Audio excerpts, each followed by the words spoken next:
áudio número 01. Se eu fosse analisar, se eu fosse colocar em pauta a minha condição como pessoa, a minha condição de vida a qual me encontrava, aonde eu tinha tudo para dar errado, aonde as pessoas em si me discriminavam só em me ver.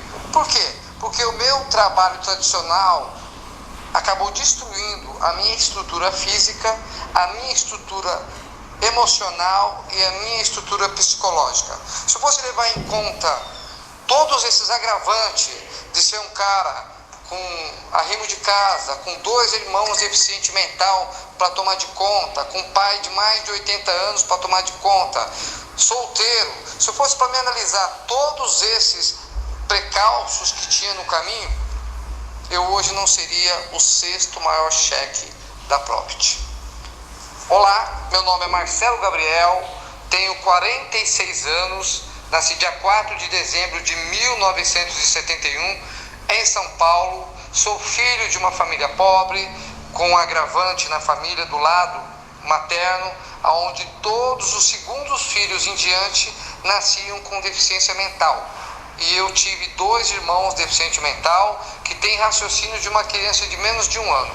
E todo esse momento eu, desde criança, sempre tive que tomar conta deles. Logo cedo tive que parar de trabalhar, parar de estudar, melhor dizendo, e fui trabalhar. Com 12 anos, 13 anos, eu me encontrei sendo ajudante de feirante. Eu pesava mais ou menos 45 quilos e carregava um saco de batata de mais de 50 quilos na cabeça. Esse foi o meu primeiro trabalho no mundo tradicional, onde a gente ganhávamos uma média, se fosse o dia de hoje, em torno de R$15 por dia. Acordava 3 horas da manhã e ficava lá o dia inteiro trabalhando na feira. Dali fui procurar um serviço onde eu procurava uma garantia, que era um registro em carteira, na verdade. Todo mundo procura isso, uma garantia. E aí eu fui para o emprego tradicional, para CLT, tá? E aí arrumei um emprego, fui lá registrado como ajudante geral de uma fábrica aí da vida durante alguns anos.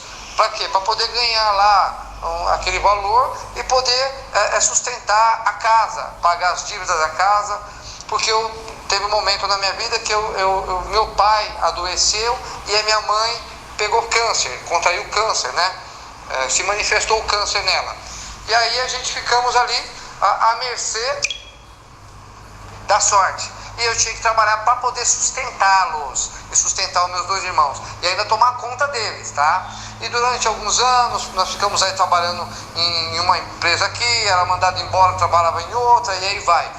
Um certo dia, um amigo meu que trabalhava no ramo de serralheria, fabricação de painéis, toldos, né, comunicação visual, me convidou para mim conhecer o trabalho dele, né? E nisso a gente fomos e entramos de cabeça, tá? Sendo serralheiro. E o que acontece? E os locais que a gente trabalhava não era firma assim que registrava em carteira, nada, era tudo informal, sem garantias, sem registro nenhum, sem recolher INSS, sem nada. Era assim totalmente informal. E o pessoal abusava da minha estatura, um cara franzino, magricelo, pequenininho. O pessoal colocava eu para fazer os serviços mais perigosos, né? Os serviços das alturas, tá? Onde nós tínhamos que ir lá levantar painéis, subir, etc., esticar lona, etc. e tal. Então, quer dizer, eram serviços complicados, tá? Por causa da minha estatura, magrinho, podia subir em qualquer escada, qualquer andaime, né? E nisso daí eu trabalhei durante um bom tempo. Um certo dia, um outro amigo meu do ramo me convidou para mim a entrar numa sociedade de serralheria. E lá vai eu, com os meus documentos, fui lá e abrimos um CNPJ. E aí começamos a montar o nosso negócio. Mas como todos vocês sabem que no Brasil nós não temos apoio nem de governo, quanto menos de banco, quanto menos de qualquer outra coisa, a gente tende a não dar certo. Porque sem capital não tem negócio, né? Você tem que investir em maquinários, em carros, etc. E aí o que aconteceu? deu errado, o negócio não foi para frente. E aí, nisso daí, a gente saímos endividados, com dívidas assim gigantescas, tá? Porque quando você abre uma firma, ainda mais naquele modelo, naquela época, a firma que nós abrimos era uma firma que não tinha o simples que tem hoje, né? Era a firma CNPJ mesmo, mini empresário. Então os impostos são grandes, e nisso foi acumulando algumas notas fiscais que nós emitimos, e aí acumulando, e o que aconteceu? Ficou uma dívida gigantesca para se pagar para o governo. Tá? E o negócio, claro, não tinha decolado, porque nós não tínhamos capital para investir. Nisso eu fui procurar um novo trabalho de emprego. Aí conheci uma empresa que prestava serviço para o Palmeiras, tá? E lá nós fomos trabalhar como funcionário de um gato. E aí durante algum tempo, eu e meus amigos que estavam comigo naquela ocasião, trabalhávamos ali ganhando até um dinheiro razoável da época e na média da profissão. Trabalhamos ali durante um ano, quase 2 anos, lá no Parque Antártica, tá? No Palmeiras, no antigo Parque Antártica. E naquela ocasião eu sofri um acidente, caí de 10 metros de altura de um andaime, tá? Onde eu fiquei, se eu não me falha a memória, 3 dias em coma, etc. O outro meu amigo estourou todos os joelhos. Eu só não morri porque Deus teve misericórdia da minha vida e eu tinha um legado a deixar nessa terra. Tá, eu tinha que estar no marco multinível.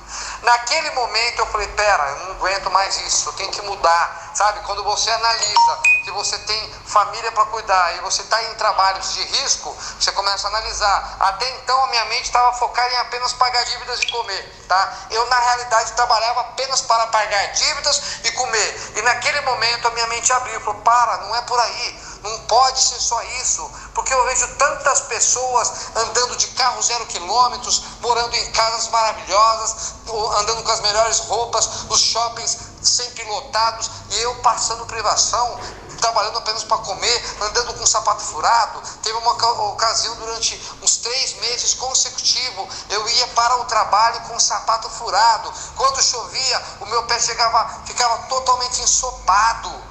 E era essa ocasião que eu estava. Cheguei a ficar doente, quase peguei pneumonia por causa dessa situação de ir trabalhar. Acordava 4 horas da manhã, morava de favor ainda por cima.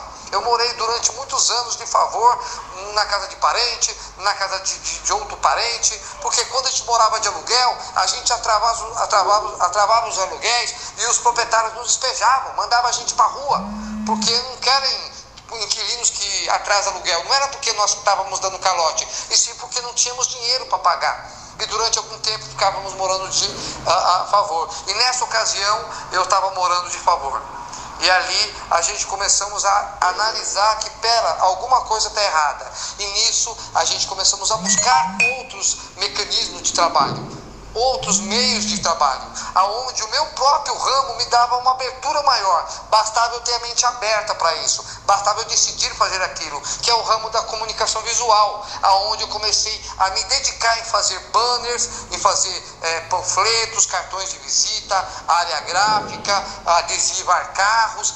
Eu comecei a buscar esse trabalho. Por quê? Porque estava associado ao meu ramo, só que não tinha periculosidade, né? Eu evitava pegar painéis altos que eu tinha que esticar lona, eu evitava, tá? Apenas todos de estatura menor, pequena, para quê? Para poder não ter novamente acidente, né? E aí, mesmo assim, eu larguei a parte da serralheria. Eu falei, não quero mais isso para mim. Eu vou começar a trabalhar com serviços a qual eu não possa me arriscar a morrer. Claro, todos nós estamos vivos, sujeitos a morrer a qualquer momento. Você pode estar morrendo dentro da tua casa, tá? Quando é a sua hora, não tem jeito. Mas se a gente podemos evitar, vamos evitar. E é isso que eu comecei a buscar na minha vida. E aí eu comecei a trabalhar dessa forma. Eu comprei um computador na época, e ali começamos a aprender a mexer, assistindo muitos tutoriais, muitos vídeos, buscando entender como essas pessoas ganham dinheiro com mais facilidade, sem ter que apenas arriscar a vida, que nem eu estava arriscando, obtendo salários mínimos, que era apenas para comer malemar. Nesse momento, a gente fomos buscando e passando algumas privações. No aprendizado, nós passamos a privações, igual no marketing multinível. A pessoa que está no marketing multinível e dizer que vai ficar milionário da noite para o dia, esse cara é mentiroso, esse cara é um iludido, porque não é assim que funciona. Você passa privações fortes, aonde você verdadeiramente, se não tiver foco, dedicação e querer saber onde quer chegar e ter a decisão de chegar onde quer chegar, você vai falir nesse negócio, você não vai dar certo. Naquele momento eu também comecei a analisar essas coisas e comecei a passar algumas privações no aprendizado. Eu estava aprendendo e passando privações, aprendendo e passando privações, até que a gente começamos a acertar.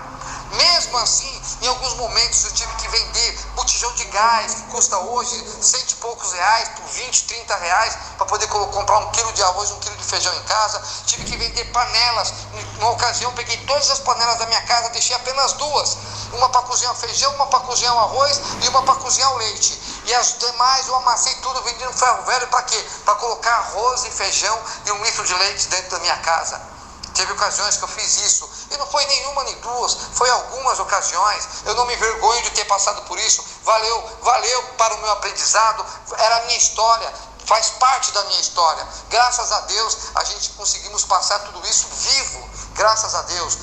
Continuando, e aí a gente fomos buscando algo totalmente diferenciado, e nesse trabalho de comunicação visual, uma certa ocasião, a gente começamos a ganhar um dinheiro um pouquinho melhor. Foi aonde eu comecei a comprar material de construção e comecei a melhorar a minha casa. A gente morávamos num terreno próprio que eu tinha parcelado vários anos para se pagar, aonde por várias vezes nós pagávamos atrasado, por várias vezes deixávamos de pagar, acumulava juros, correção monetária, ia para a justiça, nós íamos lá e conversávamos com o juiz, com os advogados para poder parcelar, e aí parcelávamos, aí era a mesma coisa, estivesse comprando de novo o terreno, pagando novamente o terreno. Por várias vezes a gente fizemos isso, mas a gente conseguimos ter esse terreno, né? Muitos anos de lutas, e com detalhe, comprávamos materiais, nós estávamos morando em apenas um cômodo, sem reboque, sem infraestrutura nenhuma, sem luz, sem nada. E nós estávamos morando nesse cômodo, e ali começamos a comprar materiais e a juntar para poder aumentar a casa, para poder ter uma qualidade melhor de vida. E aí automaticamente nós tirávamos dinheiro da boca. Você que já mexeu com construção, você sabe como que é. Você tira dinheiro